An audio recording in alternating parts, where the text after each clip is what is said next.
is in the rearview mirror, but the off-ramp for the Big 12 tournament is fast approaching. So, where will the road eventually lead the Sooners? Will the Final Four be the final destination?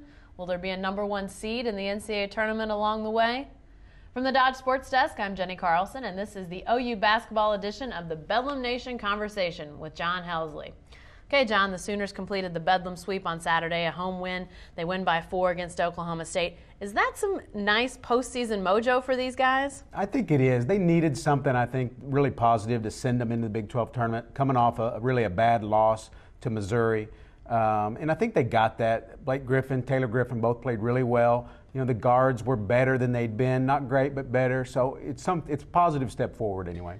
Blake Griffin has 33 points, 14 boards, monster game against the Cowboys, and yet only a 4-point win for the Sooners. Is that a credit to Oklahoma State or more concern maybe for OU?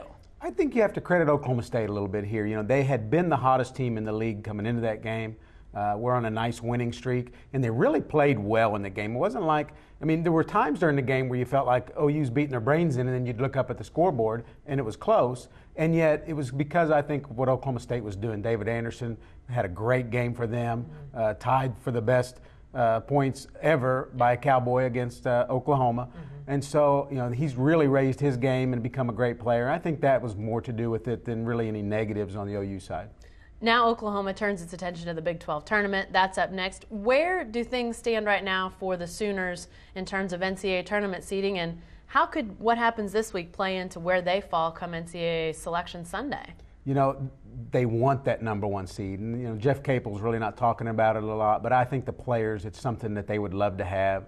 And it's still out there. If they could go on a roll here in the tournament, which is doable for them, they could win this tournament. They're going to have to beat Missouri and Kansas. But in doing so, then they would also avenge 2 losses, you know, late in the season. So I think that would be good. The conference championship would be good. And I think that then they would get serious consideration for a #1. Anything short of that, I think they're probably locked into a 2 seed. Well, and this year, that conference championship game falls on Saturday, so it lends even more credence to how important that could be for Oklahoma. Absolutely. New format. You know, it puts that game a day ahead. There's not that scrambling at the last minute by the committee to really kind of size things up, especially if there's an upset somewhere. They'll have all the information, and you know, if at that point the Sooners are the team standing with the trophy, I think it really gives them a boost. Are there some telltale signs this week with Oklahoma of this is a team moving forward? Are there some things to watch, and you'll have a better gauge of mentally, physically, this is a team moving forward? Yeah, I think the thing with this team right now is what people really were concerned with way back in the beginning of the season was their guard play. And it was so strong during the middle portion of the season, and then now lately it has become a little spotty again, and at some points bad. You know, like I said, they played a little bit better against Oklahoma State. I think it's real important to watch them in the tournament to see how those guys play. They need Tony Crocker to be hitting some shots. They need Austin Johnson to take care of the ball, Willie Warren to create and score. They need those guys really playing well going forward.